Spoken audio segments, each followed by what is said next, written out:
لسه مش مصدق ان ريشلون ده هو ريشلون ده. لو ما كنتش مصدق حمل ده وحمل ده عشان تاخد كارد من هنا وكارد من هنا. التطبيقات دي كلها بتغريك بمبلغ الكارد الكبير عشان تخش وتدخل بياناتك وجهات الاتصال بتاعتك وكل معلوماتك الشخصية، صور وفيديوهات. وبعد كده يقولك للأسف يا فندم حدك الائتماني لا يسمح برجاء المحاولة في وقت لاحق. او يقولك يا فندم انت عايز 20,000 جنيه، طب احنا ممكن نديك 300 جنيه وتسددهم 480 جنيه خلال اسبوع. ولو ما سددتش طبعا انت عارف ان هم واخدين منك صور وفيديوهات وجهات اتصال. ممكن يتصلوا بمديرك في الشغل، حماك، نسايبك، المهم يعني.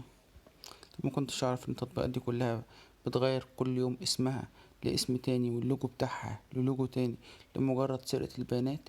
اديك عرفت مني. شير ولايك وسبسكرايب، وحذر غيرك من تطبيقات القروض الشخصية في مصر.